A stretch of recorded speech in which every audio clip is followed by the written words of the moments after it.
welcome to our new learning. This time we have another topic which is itong papaano mag-design ng simple CCTV plan or closed circuit television. So meron tayong sample na applications na pwedeng gamitin ang CCTV as surveillance. But before ka maka-install, dapat mo kailangan ng CCTV plan. So before tayo mag-proceed, so we need to do to determine ano ba yung CCTV. So ito yung closed circuit television is commonly known as video surveillance technology. Closed circuit means broadcasts are limited close to a selected group of monitors. Unlike TV, regular which can be received and viewed by whoever sets up a reception device. So, ang other term niya is a video surveillance technology. Meron siyang selected group of monitors. Okay, so yun yung kanyang description. So again, daming surveillance security type. Camera ito. Box camera, dome style camera, bullet style, PTZ camera, network camera, and hidden camera. So daming classifications na gusto mo sa design, but commonly itong bullet style at saka dome yung mostly ginagamit. So okay, let's go to the floor plan. Assuming na ito yung store, let us say bentahan ng mga cellphone, pwede rin gadget. So ano lang to, sample application lang. So pwede natin tawagin tong cellphone store. So actually meron siyang length approximately mga 11 meters. Yung width is nasa 3.98 meters. So merong nakashelf, display cabinet, tiller, saka reception, rotating entrance. So on this left side, ito yung sofa, pwedeng umupo yung mga customer or clients. Also on the right side.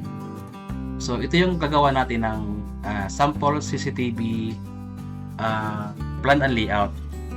But before that, we need to determine ano yung symbols na pwede natin gamitin. So from here, meron tayong legend. If you see this one, ito yung CCTV camera. So yung camera, it's either ano yung type, depende sa design mo. Pwede ka mag-indoor or outdoor cameras, bullet type, or yung dome na yung nabanggit kanina.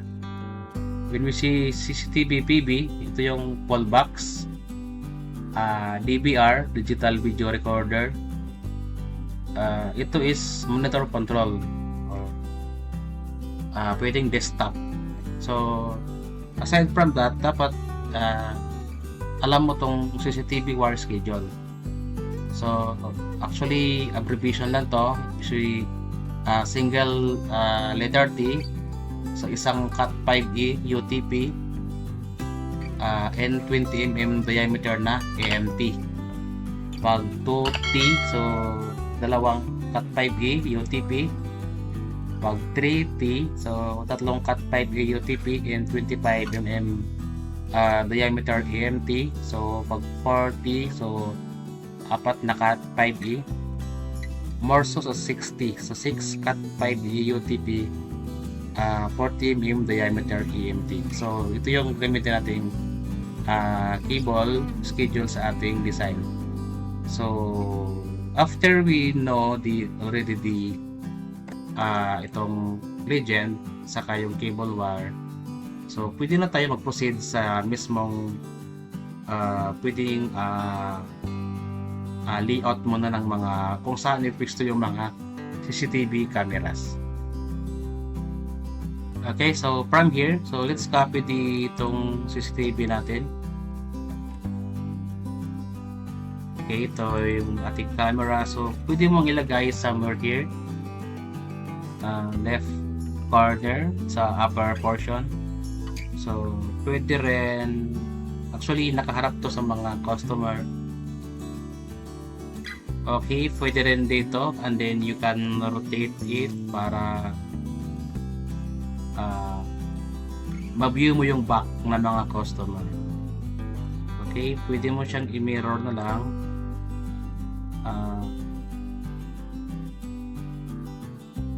Para malagyan yung right side. Okay, so after that, so in this portion, wala nang hidden part. Okay, so pwede ka maglagay sa gitna for the purpose na nakadirekta sa'yo or nakadirekta yung focus niya sa reception. Also, para makita mo rin yung ano yung pumapasok sa entrance. Okay, so on this portion is hallway. So, pwede mo ba siyang lagyan? So, for the purpose of the outside sa perimeter mo, so, pwede mong lagyan yung hallway if pumapayag yung property. Actually, yung property minsan meron na silang sariling CCTV. So, ang tanong if wala pa silang cameras na nakalagay. So, pwede mong lagyan. So, also, if done ka na sa cameras mo, you can proceed with itong sa reception.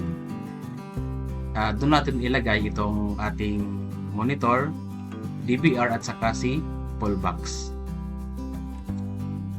Okay, so here is it layout sa itong ating monitor. So, nakalagay siya sa reception, DVR at saka si pull box. So, dito yung personnel na mag-ooperate while attending sa mga customer. So, ang aim natin dito is lahat ng mga cameras, yung wire niya is individually naka-layout or naka-home run sa pull box natin. So, we can start layout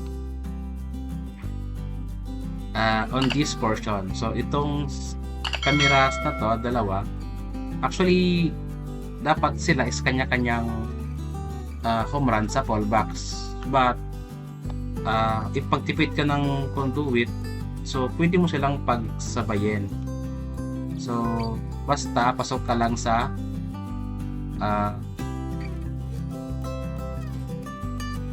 yung sa maximum na kaya ng isang conduit. Okay, so on the upper portion, itong dalawa, pwede mo silang pagsabayin. Okay, ito. And then, naka-home run sa pull box natin.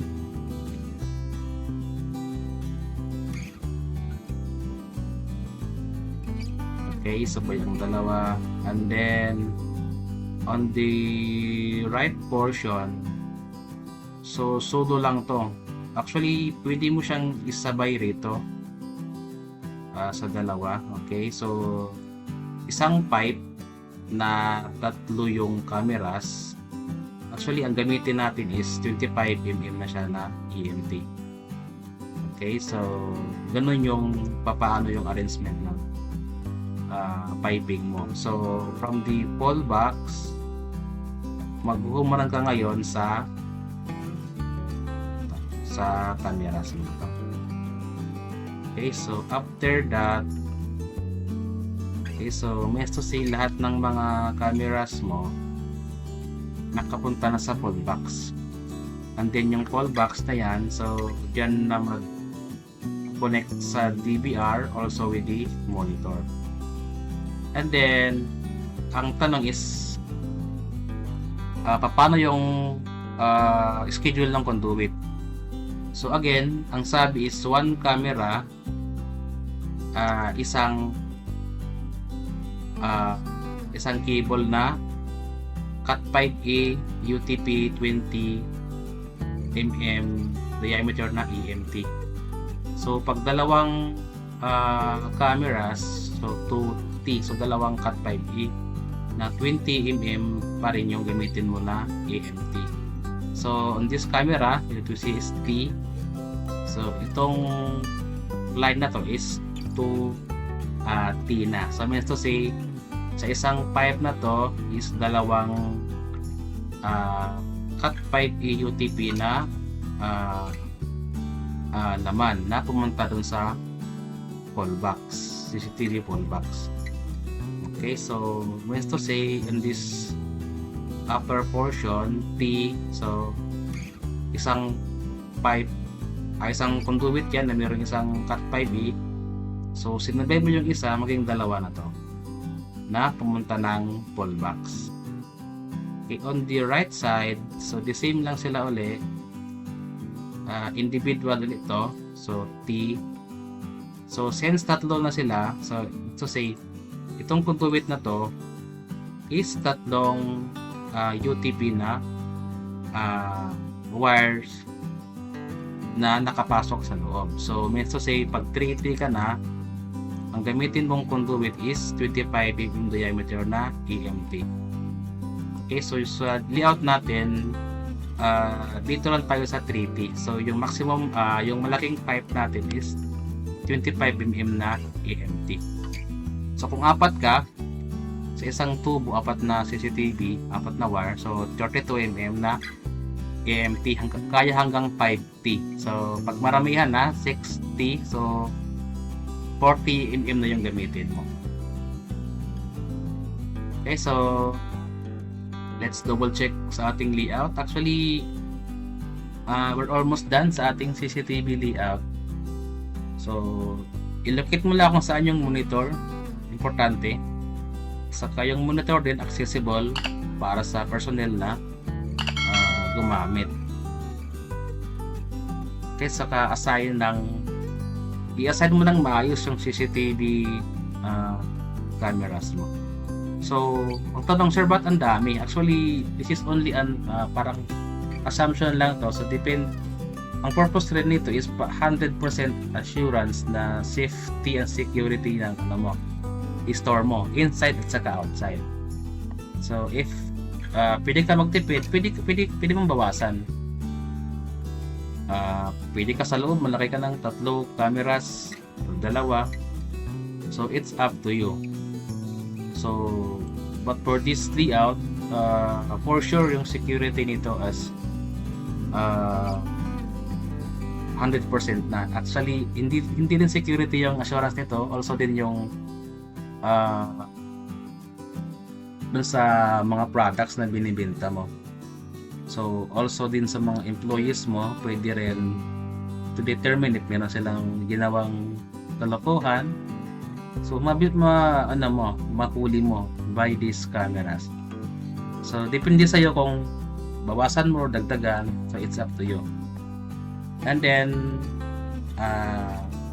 ang tanong is, sir, madali lang ba mag CCTV layout? Actually, madali lang siya pag simple lang yung applications. Like for this one, isang store lang siya. So yung concept nito, pwede mo siyang i-apply sa mga mid-rise or sa mga high-rise building. But if di mo pa sure, so you can consult with the professional. But sa mga pa lang, start mag-design, so from this one, meron tayong idea. Okay, so I hope you learned a lot sa ating short discussion. So please subscribe para kayo updated sa mga videos related sa CCTV topic. Actually, marami pa. Meron pa tayong to say racer diagram, saka yung storage ng system natin, 1 month or 2 months. Okay, so thank you.